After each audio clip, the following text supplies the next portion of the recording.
to Conscious Pathways, the podcast where we explore the intersection of education and social justice through transformative conversations. I'm your host, Brittney, and I am so very happy that you're joining me for this episode.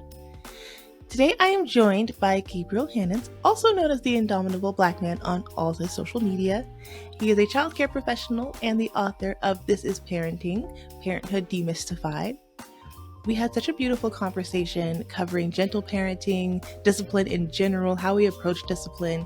This is a really great episode for parents, obviously, but even if you're not a parent and you are a teacher, if you work with young children, this is a really great episode to really understand how does gentle parenting navigate the educational system, and especially how it relates to themes of social justice and equity. And obviously at the end, we always talk about how do we reimagine education and what does the future of the education system look like? So this is a really wonderful episode. I'm so excited to share it with you. So let's hop in. Hello and welcome to Conscious Pathways. I am so excited to be joined by the Indomitable Black Man, aka Gabe. Thank you so much for joining me. Thank you so much for having me. Yes, this is so exciting. I know we were chit-chatting, but I've been following your social media for probably like a year or so now, and I always love your content, especially how you kind of break down different concepts, especially when it comes to gentle parenting. But I'm not even a parent, and I'm just like, I love this content. I'm always glad sharing that you it with them. it. Yes. Always sharing it with like my friends who are parents. I'm like, look at this. Sharing it to those people who are like, oh, I'm going to hit my kid. Oh, watch this guy real quick. Just check out this video I saw. Isn't it interesting? Kind of thing. Yeah. That's an interesting concept. What do you think about that? Best way to be petty. I love being petty. I think that is one of when people ask like, oh, what's your like human superpower? I'm like, being petty. We're going to get along just fine. I think I'm like level 10 petty. It's great. I love that. All my professional emails, there's just the essence of petty. Oh, perfect. That's top tier. Yes, chef's kiss to that. But before we dive into gentle parenting and all the great things that go into that, tell me a little bit about how you got your start in education, what inspired you to want to be an advocate in education for children and all of those good things. So, believe it or not, I never wanted to do education. I wanted to be a biomedical scientist. That was my major for the majority of my time in college. Biomedical sciences. I wanted to study oncology and infectious disease. And I was homeless at the time, as one does in their early mid-20s. And I decided to teach at my church's private school, which I did. And it was the most rewarding thing I had ever done. I'd always worked with kids. I'd always been really good, with anybody's kid. Babysit all the time. All of the family, friends, children would come and hang out with me, mentoring little kids. But teaching, it really lit a spark that I didn't know I had. My mom was a teacher. My sisters are both teachers. My dad wanted to be a teacher. Education runs in my blood, but that was not something I wanted to do until I started doing it. And now it's hard to see my life without it. Can I do anything? Yes. But what I want to do is work with children and helping them mold their mind and really pull out all of their potential. That's really what I want. Yes. And it's surprisingly common to see people who fall into education who are just like, no, I don't think I want to do that, or that's not my jive, or that seems hard. And then you somehow get into it and you're like, yeah, this is what I was supposed to be doing. This was the path I'm supposed to be on.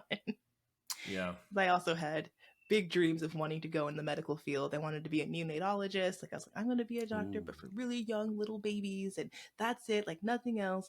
And then I started teaching and I was like, nah, this is it. Yep. This is where I need to be. You. It's those kids. The kids, they just hook you in and you can't go nowhere. That's what it is. You can't go anywhere. It's just like they get you and it's just like, they're sweet little faces and then they're just chaotic. And you're like, yeah, I'm down for the chaos. Let's go. I'm here for it. Yeah. Yes. And so a lot of your content, you talk about this concept of gentle parenting. Can you explain a little bit of that to my audience about what gentle parenting is and kind of how does this differ from our kind of traditional models of discipline? Yes. So gentle parenting is first, let me establish this first. Gentle parenting is not permissive parenting. Gentle parenting is not permissive parenting. It is not letting your child get away with everything. It is not establishing boundaries or expectations. It's the opposite of that. Kind of. There are four parenting styles that we talk about. There's authoritarian, which is that old school traditional, I'm gonna bust your head to the white meat kind of parenting. There's authoritative, which is gentle parenting. There's permissive, and then there is neglectful. The one that I practice is gentle parenting or authoritative parenting, conscious parenting, respectful parenting, whatever you want to call it. But it's centered around teaching your children to be well-rounded, respectful individuals. So that means teaching them boundaries. That's teaching them how to, one, respect other people's boundaries, but also how to establish their own, how to respond to expectations, how to communicate effectively, how to problem solve, how to work independently, how to establish priorities. It's literally teaching your child by guiding them through nonviolent approaches, by modeling the behavior that you want to see into the correct behavior that they should be aligning themselves to and bringing out the best of themselves. So it looks completely different from what a lot of parents are used to. It doesn't look like the spanking. It doesn't like the yelling. It doesn't like the shaming or the guilt trip or the isolation as a punishment. No punitive punishments, really. It's really more centered around teaching them how to prioritize the things that they want to do versus, or the prioritizing the things that they need to do over the things that they want to do. It looks like training them on how to delay gratification for an activity that has to be done. It looks like teaching them how to emotionally regulate themselves by just showing them, by literally guiding them, by teaching them explicitly, as opposed to just letting them try to figure it out or yelling at them until they figure it out or they grow out of the habit that they're in. So that's gentle parenting in a nutshell. Yes.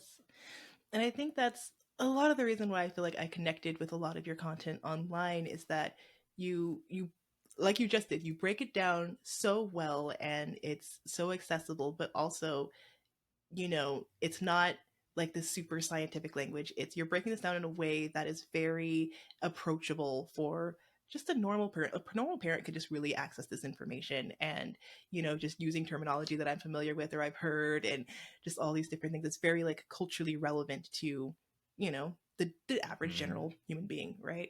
And I love that because, shifting our parenting and shifting the way we approach children and the way we approach education, it can be really hard because it's breaking down a lot of what we experienced in our childhood and what our parents experienced in their childhood, and it's kind of breaking down these cycles and breaking down these barriers. And that's not an easy feat. We're not saying that this is an easy thing that you can just do it overnight and just decide, okay, I'm now a new human, new person, new parent, I'm going to just do this now. It takes a lot of work and it takes a lot of like introspection and breaking down, your thoughts on children, your thoughts on parenting, your thoughts on, what respect looks like and all these different things. So it's hard work. It's worthy work, but it's hard work. Yeah. Yeah. And it also looks like healing your inner child. It's healing yourself from the trauma that you've experienced and choosing not to pass down that generational trauma, because that's something that a lot of us are very familiar with. And it's also recognizing that your parents did do the best they could with what they had, but it may not have been enough. Yes. And so that's gentle parenting is a journey. It's a marathon. It's not a sprint. And it takes a lot of patience, a lot of inner work. It takes a lot of crying. It takes a lot of soul searching. But when I tell you it is worth it and you have lasting results, oh my gosh. Yes, those lasting results that you can see because you know that you are breaking those generational cycles. And, I personally don't have children, but I have nieces, and seeing the way that my brother and my sister-in-law are approaching their parenting, which was so different than the way me and my brother grew up and the way that my sister-in-law grew up. It's just a whole different way and approach. And it's, it's hard. They struggle sometimes. And like, It's the easy way out is to spank them and hit them, and the easy way out is to isolate them. The easy way out is to do what we know. And so it takes a lot of hard work to shift that and to work on that, healing yourself, healing that inner child, exactly what you mentioned, so that those cycles can be broken and that we can have a new generation of people and a new generation of adults that are leading with kindness and compassion and empathy and respect, and have these really great qualities that we want to see from our society. But that starts early. That starts with how we're treating these kids out here. 100%. 100%. And so when we particularly thinking about the early years, early childhood, that's, my background is in early childhood, and we look in those early elementary school years as well. How would you say that gentle parenting really supports their emotional and their social development particularly? Oh man. So, my background is working in the field of applied behavioral analysis. Before people get crazy, because I know it has had a huge stigma. When I tell you I did not practice abusive tactics and I did not practice any sort of like suppression of traits or literally, I just focused on helping a child manage their aggressive behavior and teaching them how to do life skills like dressing themselves, brushing their teeth. Literally all I did. I promise. I just have to always get that disclaimer because ABA has had such a horrible abusive thing. But in working with children of early education, from 2 to about 10, right? Those children's brains are growing so rapidly. They're learning so much information. And a lot of times, if you are not aware of how the child learns, you will feel like they're doing something malicious or they're doing something to, you'll take it personally, right? And so with gentle parenting, you're putting yourself and the child in a position where they're able to learn in a healthy way. They're able to express the full range of emotions that they have, but also learn how to regulate them and not just give them the rein to kind of figure it out, which they're not necessarily going to be able to do. Looking at it in comparison with either permissive parenting or authoritarian parenting, you have the permissive parent who just lets the kids do whatever. There's no sense of regulation. There's no sense of boundaries.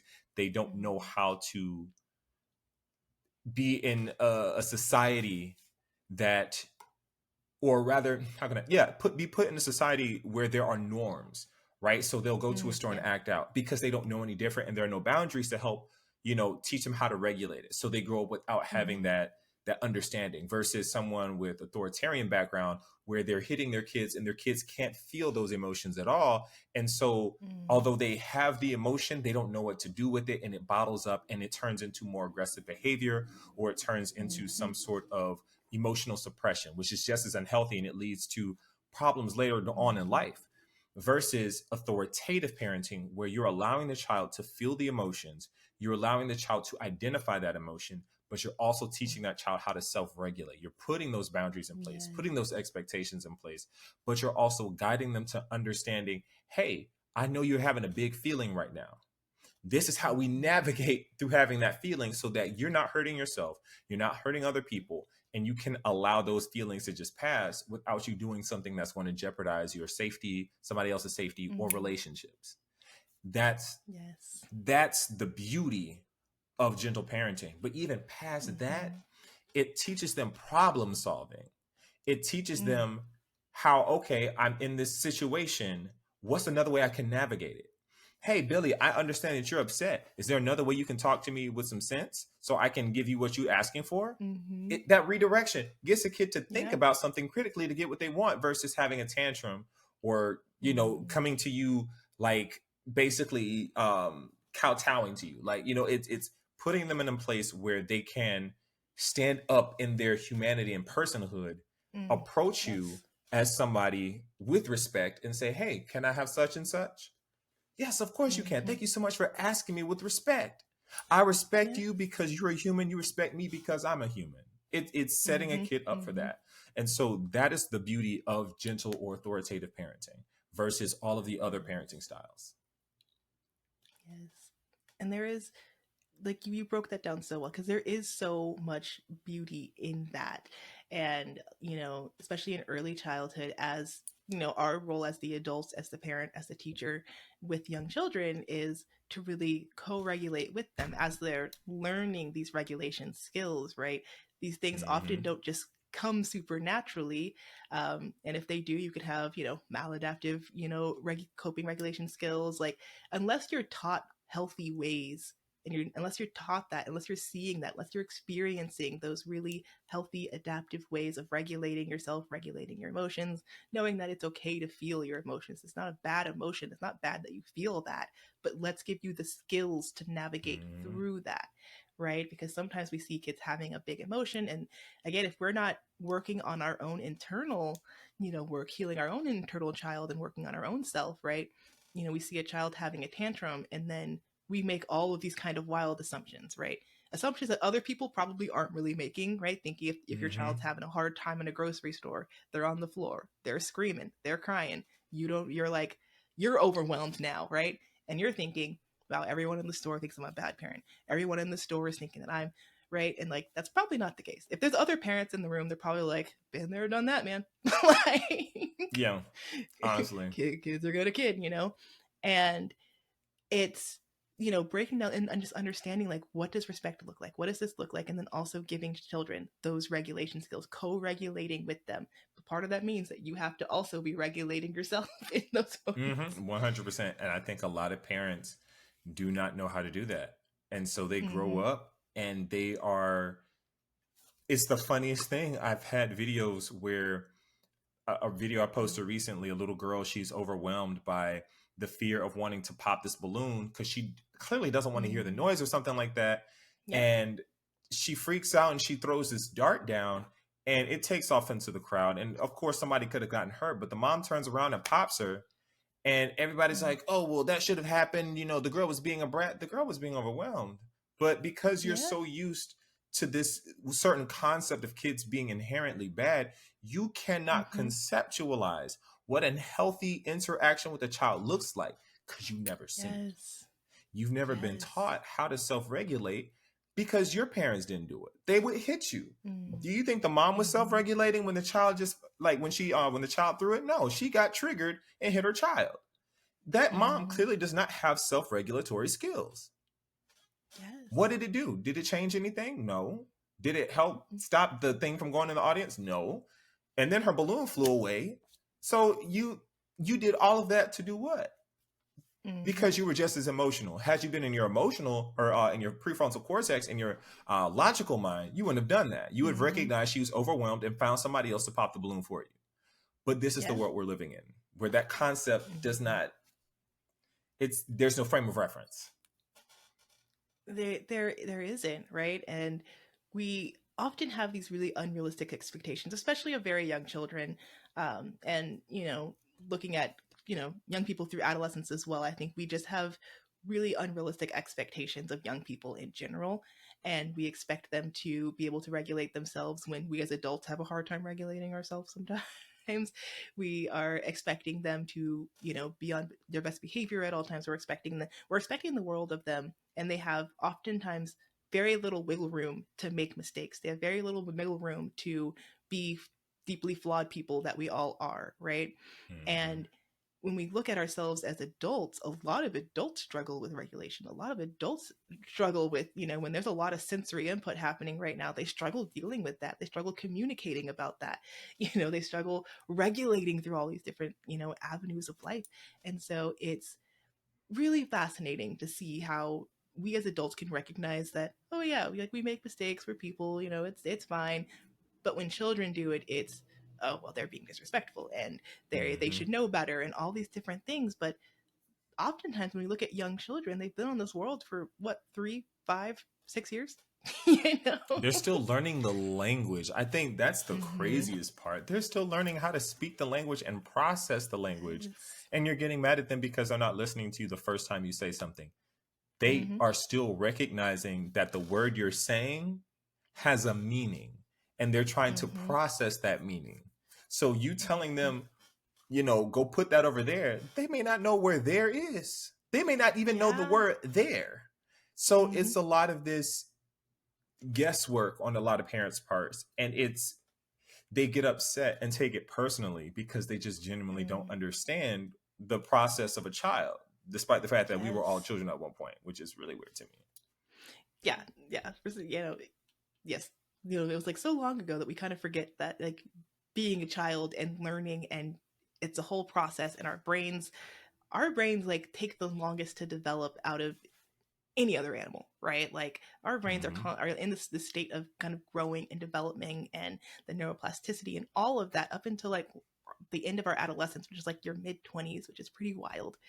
And when we think about it, it's like, yes, that's why I think it's so important about this, like, child development and learning child development, because when children are young, sometimes we throw a lot of words at them and expect them to understand exactly what you're saying. We're expecting them to be able to hear what we're saying, process what we're saying, understand what we're saying, do what we're saying immediately, right? And always listen the first time, when, especially with the younger children that we get and they're getting their language acquisition, sometimes it's just as simple as like shortening how many words we're throwing at them at any given time, right? Because we think, oh, they're 3, they should understand. I should be able to tell them to go put that away and then go do this and then go do that. But maybe you're giving them too many directives in one time. Maybe we need to simplify that back to maybe we're giving you one directive at a time, especially if we're thinking about the sensory environment that the child might be in. If you're at a busy mall or a busy, grocery store, or, even if you're just in a classroom, there's a lot of stuff happening around at that one time. And so sometimes it's even just as simple as just getting on their level, getting that eye contact, being like, hey, you see, I see you, you see me, we see each other. Okay, cool. I need you to do X or do X.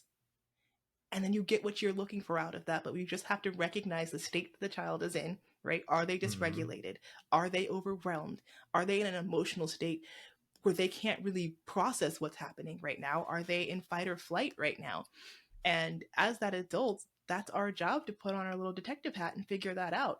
Figure out what state this child is in and how I can best be that supportive system to help you get to a state where you are regulated, where we can get to, where we can do what we got to do.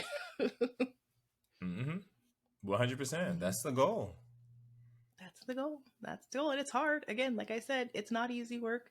I'm not saying it flips a switch and then overnight you are now, the gentle parent of the year. Like, it's gonna take time. It's a journey. You'll get there, but it's a worthy cause to want to engage in. So, in your experience, how can educators implement these strategies of, authoritative or gentle parenting within their classroom to create the most supportive environment for their students?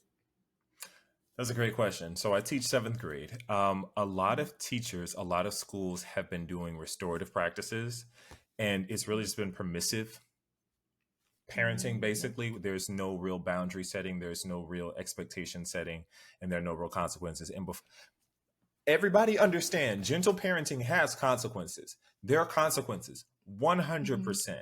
The consequences just look differently. But my 7th grade class is absolutely insane. My advanced students are insane, but I love every last one of them, even though they make me want to throw myself off a cliff. I tell my students all the time, listen, y'all going to make me jump off a cliff. Y'all tripping. I'm done. I'm gonna quit. To the point where that's kind of like one of my catchphrases. Oh yeah. They'll draw pictures and it'll have like the little speech bubble. Forget it, I'm gonna quit. But one thing I can definitely say, when you are trying to integrate those things in the class, you have to make the environment a place where they want to learn. So what that looks like, before my students even come in, they're lining up outside my door against the wall. Do not just walk into my class, because you're coming in with all of these different attitudes, with all of these different moods, all of these different behaviors, that if you come into my class like that, it's going to be impossible for me to bring you all in. So it's establishing authority from the get-go. And this is not a control kind of thing, but it is a, hey, I know what's best for you all. You're not going to learn effectively if y'all are all over the place. So everybody line up against the wall, wait until y'all are quiet, come in ready to learn. It's having visual expectations. There's this thing that we do in my county called champs. I think it's kind of, but there are parts of it that are really good. Visual expectations of what I need are excellent because I can redirect you back to that board. This is what we're doing. Having reinforcers, invaluable. I don't go to work for free. I do not do anything for free. I'm a professional singer. I don't sing for free. You're not going to see me do it. Even at a funeral, you finna pay me. Why? Yes. Because I value myself. Children are much the same way. They learn best when they're being reinforced with some sort of feedback other than just a great job. Baby, if you got to get them some gummy bears, some sugar, or not sugar-free gummy bears. Don't get sugar-free gummy bears. Do not do it. Get them some regular sugar-free gummy bears. That's offensive. That's a crime. That's a crime. And they're going to commit another crime in the bathroom, child. You want to laugh, watch some sugar-free gummy bear reviews. It's hilarious. Little snacks that they like, Takis, great. And then giving them a reward. Takis. They do. And I don't know why. Even the elementary schools, even my preschoolers, they come in here with their little red fingers. I'm like, how are you? Those and the Flamin' Hot Cheetos, but then their tongues can't take it. And so they want to ask to go out and get water every 5 seconds. Then when they drink the water, then they want to go use the bathroom. Stop eating them if you're not even burn them out. But you have... They will not. No, they sure won't. They won't. You have reinforcers that you give to them when they're on task. If they come in and they're quiet, good job. Here's a M&M. Good job. Here's some Takis.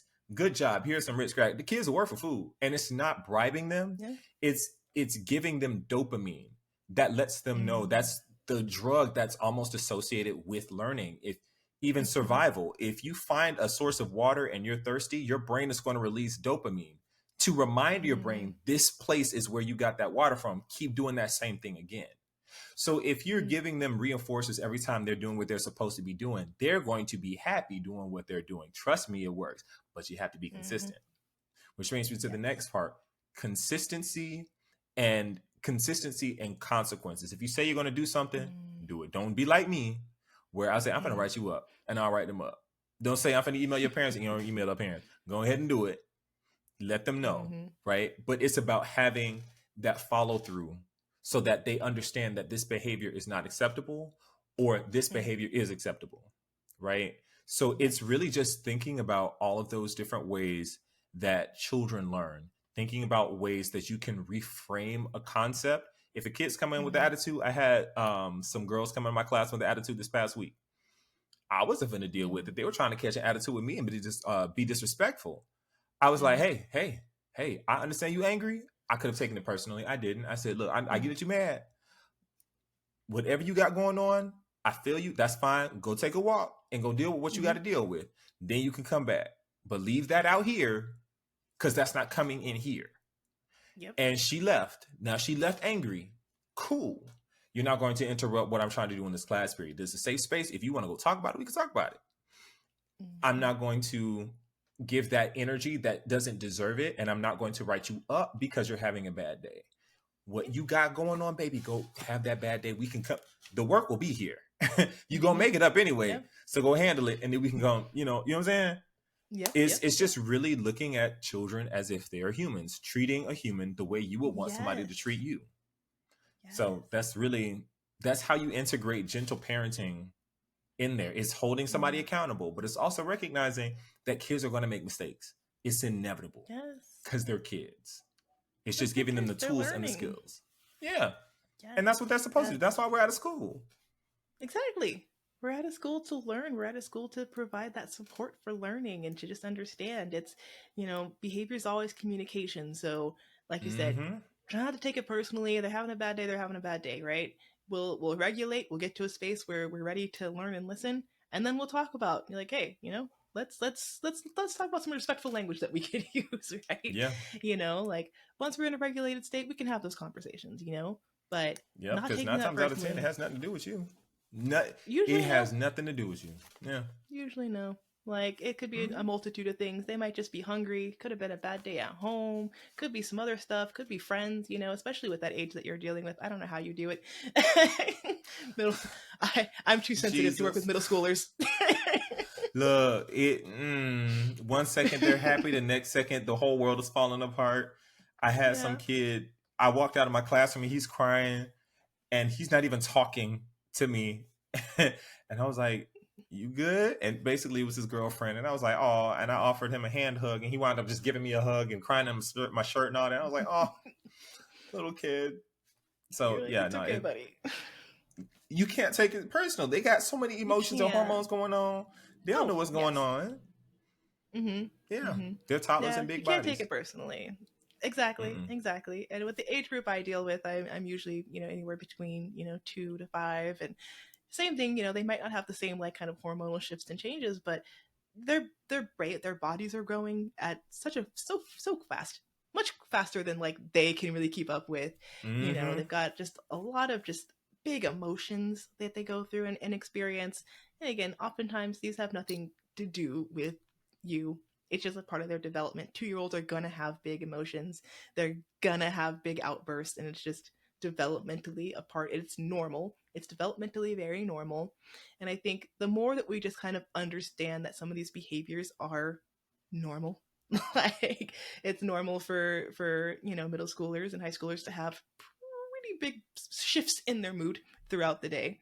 It's hormones. Mm-hmm. Again, Yeah. very little to do with you, right? It's normal for 2-year-olds to have big emotions and big tantrums. It's normal for third graders to also have these kind of big shifts in emotions, be really really energetic and then be really really mad. Like those things are within a normal range. And it's important for us to know that as we're working with our students, as we're working with children, or working with, even our own children, is to just approach that with a level of compassion and understanding. But as you mentioned before, we have boundaries and we have, a social code on how we treat each other and how we want to be treated and how we're expecting to be treated back Mm-hmm. in you know, and that's really important too. So that's the kind of what that big defining difference between really that permissive parenting and that kind of authoritative is. Just, yeah, we have boundaries. We know exactly what to expect. We're using either visual cues, we're using those reminders, we're kind of reinforcing different behaviors, and there is structure to it. It's a structured form of parenting and discipline and all of that. And it's not just willy-nilly. It's not just laissez-faire, do whatever you want. Mm-hmm. Because that's a whole other type of parenting that no one really wants. At all. At all. Yeah, yeah. Um, and kind of speaking of that, so I think when people hear the word discipline in general, they kind of, you have a strong emotion to it one way or another. How do you kind of define discipline, or like how do you look at discipline? Discipline, I look at it in its original term. Discipline comes from the root word discipulus, which the root of that is disciple or disciple. I take martial arts, and my sifu, I'm a disciple of my sifu. My sifu doesn't just go around beating me. He hits me every now and again, but that's because he's showing me how to use my body physically to protect Mm-hmm. itself. So, but it's never out of a punishment. It's never out of a um, I'm here to harm you, and through fear you're going to learn to respect. It's never that. It's literally I'm guiding you to understanding something. He changes how my Mm-hmm. brain thinks about a concept. He'll show me like, hey, why is your hand like this? Because if it's like this, think about if you turn this way or this way. And I'm like, that makes sense. What? Yeah. You're doing the same thing with children. It's literally guiding them to think about something deeper so that you can understand. It's basically no different than pedagogy. Now, Yep. in the same way you use pedagogy, you also still have to have a consequence because you want them to think about their actions in a different way. But it's Mm. guiding them to understand it at their age level. So if a kid is doing something like lying, I'm not going to put him in the position to lie. I'm going to put him in the Mm. position to always tell the truth and receive the consequence as a result. Like Mm-hmm. if I come home and a glass is broken, I'm not going to ask who broke the glass. There's only me and you here. I know who broke the glass. I know you don't have the fine motor Mm-hmm. control to hold the glass up. That's fine. Let's get the broom and Mm-hmm. sweep it up. Watch where you're stepping. I'm not putting you in that position. I'm not going to ask who broke this glass. That's dumb. Mm-hmm. Because I'm trying to guide you. When you know that I'm Yes. not, you don't have to be afraid of lying to me. You're never going to really lie to me because I'm not going to harm you if you do. Mm-hmm. that incentivizes you to tell the truth. So with discipline in gentle parenting, it's framing your child's mind in such a way that they think critically about the choices that they make in order to make the best possible solution, to get the best possible solution that they can. That's really what discipline is. It's not spanking your kid. It's not shaming your kid. Those tactics do not work that well, because eventually you're going to hit your kid and they're not going to feel getting hit anymore, or they're going to build such a tolerance that they're just going to be like, oh, that's all you're going to do to me? I'm going to keep doing what I want anyway. It's not shaming your kid, because eventually your kid's not going to be ashamed, or they're going to be so shamed that they get numb to it. You can't guilt them. The same thing. I don't feel guilt a lot of times when I do something, like, oh, okay, and continue living my life. But getting a kid to think critically about something. I guess the best example, my granddad caught me trying to take some cookies once. And all he said was, why? I'll give you anything you need if you ask. I don't hold things back from you. And it changed my brain so much, because I realized, why am I doing this? That's discipline. It's getting a kid to think differently and being consistent. That's really all it is. Yes. All of that. And usually when I do trainings on like restorative justice or something, I usually will have a section that talks about discipline, and I say that same exact thing, basically, of like, let's reframe what the emotional response that we get when we think about discipline, right? And usually when we think about discipline, we're thinking about those really harsh forms of like those really harsh actions, like the hitting and the isolation and the shame, and like we have really strong emotions attached to that, which it makes sense that we would do that, right? If that's what we experienced, that makes sense that we would have strong emotions when it comes to that, right? Or we would think that it's, this very strict, stringent thing. When we reframe it into what, you kind of break it down to what the word actually means, and you reframe it and you look at what is, right? It's about intentionality. What is my intention? Is my intention that my child is afraid of me? Is my intention that they blindly follow every word that an authoritarian figure says to them and does not question this whatsoever? Does not question whether this is a right thing or a wrong thing to do? Is that my intention? Or is my intention to have children who are critical thinkers, who are problem solvers, who are thinking critically about their actions and how their actions are impacting others? And then how, through my intention, how am I teaching them to do that? Because if that's my intention, is to train them to do these things, then hitting them is not going to teach them critical thinking skills, right? That's going to turn those off probably, right? And isolating them and shaming them, that's going to turn those skills off. That's the opposite of what I want them to be, right? And so when we think about discipline, it's about that intentionality. What do I want out of this? And asking that question, what do I want? And I remember when I was talking, my sister-in-law was pregnant with my niece, and because I know that, me and my brother were spanked growing up, and, I know she was probably spanked growing up. And so I just kind of posed it as a question of like, yeah, have you guys talked about discipline? Have you guys talked about what that's going to look like in your household? And they hadn't really talked about it. I was like, I don't know. Like, I was spanked, and, I think maybe we'll do that. And that kind of let the spark to start thinking about, do I want to do it that way? Is that what I want? What do I want from my children? And do I want them to have the same that I had, or do I want them to have more than what I had growing up? And, I can say now that they do not spank their children, and it's still hard. It's not like, they're really great kids, but they're still kids. So they're still, navigating their way. They're still kids. Yeah. Kids are going to do age appropriate behavior. No matter what we do, they're going to do kid things because they're kids. Why are we beating them for being who they are automatically? Yes. All we have to do is just guide them to where they need to be. We don't have to force them. Yeah, no. Just guide them. They'll want to go. They'll want to fit in with society. They sure will. All you have to do is guide them. I love that. Should just have that printed out on a t-shirt. Just guide them. You're fine. Just guide them. Just guide them. That's it. Yes.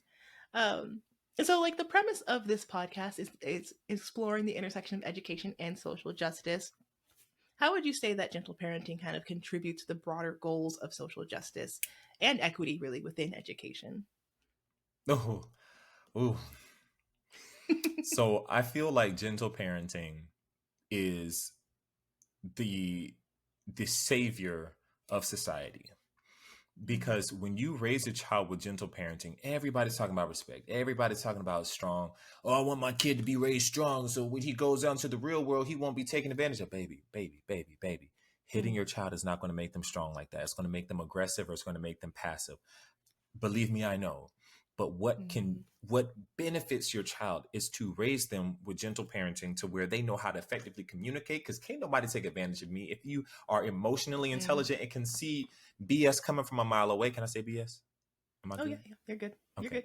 You're good. If you can see BS coming from a mile away, if you can understand manipulation, if you don't have a frame of reference for what it means to be abused and you don't tolerate it, that comes by teaching your children how to establish boundaries, expectations, and effectively communicate.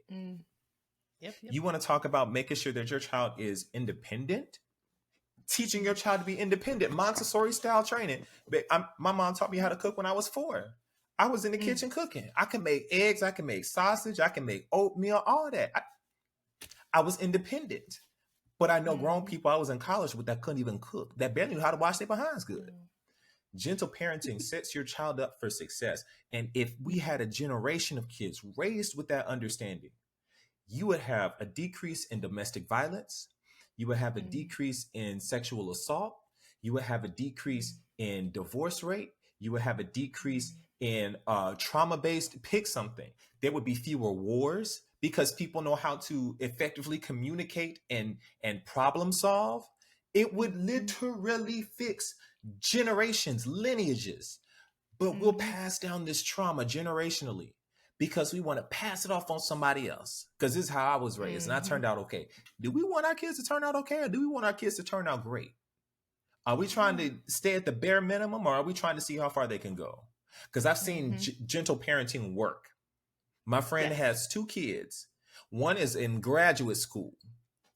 The other one, he is on the spectrum and he is honestly still doing fine, but he's severely on the spectrum. But homie is chilling. She raised a college graduate by herself who got all the way through an Ivy League school. Never put her hands on her daughter. Never put her hands on her son. She does not have a frame of reference for what it means to be manipulated or abused because she doesn't tolerate it. As soon as she feels mistreated, baby, I'm on to the next. I wish I had that growing up. So we can see that it works. We see scientifically it works. We have the data to support it. There's no reason why we should be out here doing anything other than raising children with this, because it literally reshapes society in the best way. Yes. Thank you for attending my TED Talk. And I'll do it again. So I don't even need the rest of the podcast. I'll just put that on repeat. Just like, listen to this. No, but it's what you said was just so impactful and so beautiful, because yes, that's the direction we're going into. And the research tells us this, right?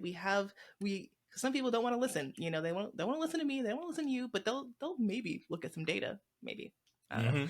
But the data that tells us, like, oh yeah, spanking your children, this leads to, these types of behaviors, or like precocious puberty and all these different things that it leads to. And, we've seen the impacts of gentle parenting. There was a really beautiful post by a young woman who had posted on TikTok, and, she was talking about her experience as an adult from being a gentle parented child, and knowing how her parents love her and knowing how her parents support her and all of these different things, right? There's one of my favorite Bell Hooks books is called All About Love. And I love this book. I think I shove it down most people's throats. I'm like, hey, have you read this? What's it called again? But it's called All About Love by Bell Hooks. And in the first, I think, it was the first chapter. And it was one of those things that I just had to keep rereading it and rereading this paragraph, because it's talking about love, and it's talking about how our concept and our thoughts about love, right? So it's being able to, people treat you in a loving way, right? And so if people are hitting you, they're not treating you in a loving way. That's not love. That's not how you show love for someone, right? And how you can have a childhood where you know that you were loved, but you were not treated in a loving way. And that, it kind of broke my brain a little bit because I was like, wait a minute. Like my inner child was like, see, like, and it just, it's this love that you can feel and experience when you are treated with respect, when you are treated with kindness, right? Yeah. And so, hitting someone is not a way of communicating I love you, right? That's not how we communicate love to people. Is through our fists. The best phrase I've heard recently, and I've been asking everybody this, would you, when I ask it to parents, I say, would you want your child to be friends with someone who treats your child the way you treat your child? And then I also ask people, would you be friends with someone who treats you the way you treat you? When I tell you, the people, when they stop and they finally process what I say and they think about it, they slam on their brakes. Because how do you treat yourself? How do you treat your child? And would you want your child to be friends with somebody like you? That makes you sit and think. That hits you with your cognitive dissonance, and you got to sit with that. You do. Yeah. Because it's a whole different question, right? Because, I hear this all the time. It's like, well, I'm not trying to be friends with my child. Like, my job is to be a parent, blah, blah, blah, blah. And it's like, okay, I get that. But also, the question here is, would you want, if we're thinking about the future of our children, we're looking at, the life that we want our children to live and the experiences that we want them to have, would you want them to be friends with you? Like someone like you, right? And the way that you treat them, do you want that? That is such a great question. Great question to reflect on. Because it's so true. Because the way that we are treating children today is the way that they will expect to be treated later, right? And so as they're adults, as they're navigating their lives, and if we have shown them, complete and utter disrespect, right? And we're showing them that I need you to treat me a certain way, but I'm not going to give you that same treatment in return. What have they learned there? What are they learning in those moments? And what are they taking with them into their adult lives? How are they then going to treat other people? And more importantly, how are they going to allow other people to treat them? And it's something that I've had conversations with other parents as well. It's like, especially when it's like fathers and daughters, I'm like, think about that. She's going to be an adult at some point, and she's going to, have romantic partners, or she's going to have friends in her lives. Would you want them to yell at her? Would you want them to be aggressive with her? Would you want them to threaten her to get them to do what they want her to do? Is that what you want from her? Sometimes it's like, no, I don't want that. Yeah, exactly. 100%. And when you frame it like that, they're forced to sit with how they're treating their children. And now the next question is then, where can I learn to change? And that's where I come in. There we go. Okay. Yes. And on that subject, how do you reimagine education?